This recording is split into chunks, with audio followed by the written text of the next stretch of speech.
Hello everyone, welcome to our channel Sunshine Fortunes Education. मेरा नाम गुंजन मल्होत्रा है। मैं एक ओवरसीज एजुकेशन कंसल्टेंट हूँ। आज मैं आपको ब्रीफ में बताने वाला हूँ कि अगर आप जर्मनी में जाके पढ़ाई करना चाहते हैं तो क्या प्रोसेस आपको फॉलो करना पड़ता है। एप्लीकेशन प्रोसेस से लेकर visa application process, block account, सारा कुछ स्टेप वाइज मैं आपको ब्रीफ में बताने वाला हूँ।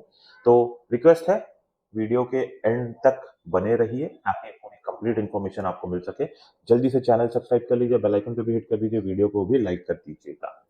पहला स्टेप जो है, आपको पहले तो यूनिवर्सिटीज को शॉर्टलिस्ट करना पड़ता है अपने एलिजिबिलिटी क्राइटेरिया के हिसाब से, और साथ में इंग्लिश प्रोफिशिएंसी टेस्ट आपको देना पड़ता है। अगर आप जिस यूनिवर्सिटी में जाके पढ़ना चाहते हैं वहाँ जर्मन लैंग्वेज की रिक्वायरमेंट है तो आपको जर्मन लैंग्वेज का जो टेस्ट होता है उस यूनिवर्सिटी के रिक्वायरमेंट के हिसाब से क्लियर करना होता है।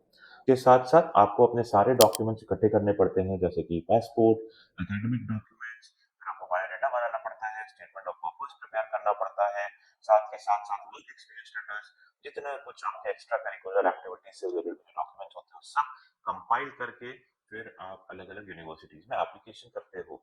साइमल्टेनियसली अगर आप एच प्लस कैटेगरी यूनिवर्सिटी से पास आउट हुए हो, बैचलर्स की जो डिग्री है आपने एच प्लस यूनिवर्सिटी से ली हुई है, एज पर दी एनाबिन डेटाबेस, जो एपीएस का लेटेस्ट नोटिफिकेशन आया है 3 जून को 2024 को, उसके हिसाब से अगर आपकी यूनिवर्सिटी जो है वो उस कैटेगरी में आती है तो फिर आप एपीएस सर्टिफिकेशन के लिए प्रोसीड करते हो। अगर नहीं आती तो प्रोसेस वहीं छोड़ दीजिएगा, आप जर्मनी में पढ़ने के लिए एलिजिबल नहीं हो।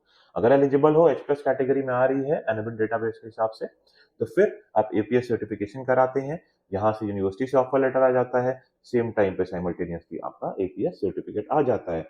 अगर पब्लिक यूनिवर्सिटी है तो जनरली वहाँ कोई आपको फीस पे करने की जरूरत नहीं होती। अगर कोई प्राइवेट इंस्टीट्यूशन या यूनिवर्सिटी है तो वहाँ अगर कोई फीस है, मिनिमम डिपॉजिट की रिक्वायरमेंट है, तो उतना अमाउंट आप उस यूनिवर्सिटी को पे कर देते हैं। ये करने के बाद वहां से आपको रिसीट आती है। रिसीट आने के बाद आप सेम टाइम पे अपनी जो वीजा एप्लीकेशन की जो रिक्वायरमेंट्स है उसको पूरा करना शुरू करते हैं। आप ब्लॉक अकाउंट ओपन करते हैं। अलग अलग सर्विस प्रोवाइडर्स हैं ब्लॉक अकाउंट ओपन करने के लिए। हम लोगों ने एक लिंक छोड़ दिया आपके लिए डिस्क्रिप्शन में, जिसको यूज करके आप ब्लॉक अकाउंट अपना ओपन कर सकते हो। एंड ये फिनटिबा का लिंक है, which is one of the best service providers in case of German blocked account. Online सब कुछ हो जाता है और आपको जब अनब्लॉक करना होता है वो भी ऑनलाइन हो जाता है। एक जर्मन कंपनी है और ये जर्मन बैंक जो है शूटर बैंक, उनके साथ इनका टाई अप रहता है। Everything is very smooth. Same time पे ब्लॉक अकाउंट के साथ साथ आपको टूरिस्ट जो ट्रैवल इंश्योरेंस होता है जो टूरिस्ट के लिए होता है, उसकी ड्यूरेशन 6 मंथ्स के आसपास लेना पड़ता है। और जर्मनी के लिए आपको हेल्थ इंश्योरेंस भी लेना पड़ता है। साथ के साथ आप अपने सारे फंड्स इकट्ठा करते हो। फंड्स में एक तो ब्लॉक अकाउंट आपने कर लिया, इसके अलावा फर्स्ट ईयर की रिमेनिंग फीस वैसे मैं एडवाइस करता हूँ, अगर आप किसी प्राइवेट इंस्टीट्यूशन में जा रहे हो तो फर्स्ट ईयर की तो पूरी फीस एडवांस में पे करके रिसिप्ट मंगा के चलिए। क्योंकि पास्ट में हम लोगों ने देखा है कुछ स्टूडेंट्स रिलक्टेंट होते हैं पूरी फीस पे करने के लिए, बट जब वो मिनिमम डिपॉजिट के साथ अपना वीजा एप्लीकेशन करते हैं तो जो एम्बेसी है वो अपफ्रंट उनको मेल करती है वीजा एप्लीकेशन के बाद कि भाई बची हुई फीस भी पे करके उसकी रिसिप्ट भी अटैच करो। तो इससे अच्छा है कि पहले ही आप एडवांस में सारी की सारी ट्यूशन फीस पे कर दीजिए। और इसके अलावा अगर आपके पास कुछ सेविंग्स है, फंड्स है, एक्स्ट्रा फंड्स है, बची हुई पढ़ाई का जो जो हम लोग बोलते हैं पेमेंट प्लान है, या अपना केस स्ट्रॉन्ग करने के लिए एक्स्ट्रा फंड्स है, तो आप उसको भी दिखा सकते हो। ये सब करने के बाद जब आपके पास एपीएस सर्टिफिकेट और सारे डॉक्यूमेंट्स आ जाते हैं तो आप ऑनलाइन अपॉइंटमेंट लेते हैं अपना जो आपका जो रीजन है उसके हिसाब से। अगर आप नॉर्दर्न पार्ट ऑफ इंडिया से हैं तो आपको दिल्ली में लेना पड़ता है, ईस्टर्न से है तो कोलकाता से, वेस्टर्न से है तो मुंबई में लेना पड़ता है। लाइकवाइज अगर आप साउथ से हैं तो उसके हिसाब से आप देख सकते हैं कि आपका किस जोन में पड़ रहा है एरिया, एंड आप अपॉइंटमेंट ले सकते हैं। अपॉइंटमेंट्स जो है वो रेडिली अवेलेबल होती है। अपॉइंटमेंट लेने के बाद आप अपनी वीजा फाइल को जाकर सबमिट कर देते हैं, वीजा एप्लीकेशन फीस दे देते हैं, वीजा चेकलिस्ट पूरा आप चेक करते हैं। वीजा फाइल सबमिट करने से पहले उसमें कवर लेटर होना चाहिए, एसओपी होना चाहिए, डिजिटल फोटो क्लिक करनी पड़ती है आपको, जर्मनी की जो स्पेसिफिकेशन होती है उसके हिसाब से। बेसिकली चेकलिस्ट में सब कुछ डिटेल में दिया होता है। चेकलिस्ट के बारे में हम लोग आपसे अलग एक वीडियो बनाकर इन्फॉर्मेशन को शेयर करेंगे। वो वीडियो आप देख सकते हैं कि वीजा फाइल कैसे प्रिपेयर करते हैं, क्या क्या डॉक्यूमेंट्स रखते हैं, उससे आपको एक आइडिया लग जाएगा। और जब आप अपनी फाइल सबमिट कर देते हो उसके बाद हो सकता है कि आपका इंटरव्यू का कॉल आए, हो सकता है इंटरव्यू का कॉल नहीं आए। एंड आगे जाके 1.5 महीने 2 महीने के अंदर एप्लीकेशन सबमिशन के बाद आपका आउटकम आ जाता है। अगर पॉजिटिव आता है then you fly to Germany.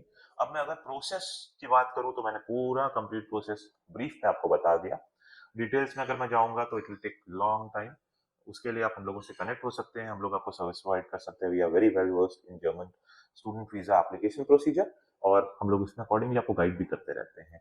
And timeline की बात करें, आज के दिन जो यूनिवर्सिटीज़ का ऑफर लेटर आने की जो ड्यूरेशन रहती है, पब्लिक यूनिवर्सिटीज़ 1.5 से 2 महीना, 2.5 महीना इतना टाइमलाइन रहती है। प्राइवेट में 1 हफ्ते से लेकर 1 से 1.5 महीना जो इंस्टीट्यूशंस हैं, वो टाइमलाइन आपका टीएटी टर्न अराउंड टाइम उनका रहता है।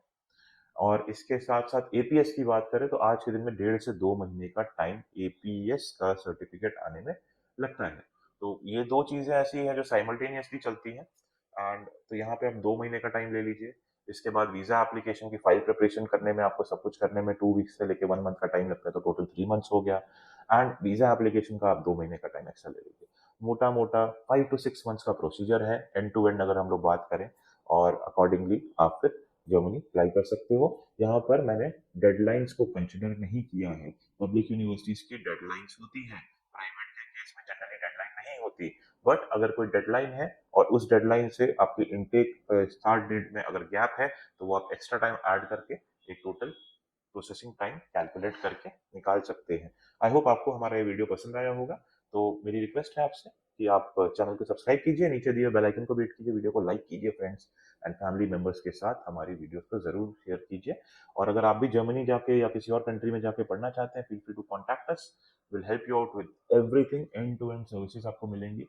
हर चीज़ में हम लोग आपको सपोर्ट करेंगे, हैंड होल्डिंग करेंगे एंड नीचे डिस्क्रिप्शन में हमारी कॉन्टैक्ट डिटेल्स तो है ही, कमेंट सेक्शन में जो पहला व्हाट्सएप लिंक है आप उस पर क्लिक करते हैं अगर, तो हम लोगों से आप ऑटोमेटिकली कनेक्ट हो जाते हैं।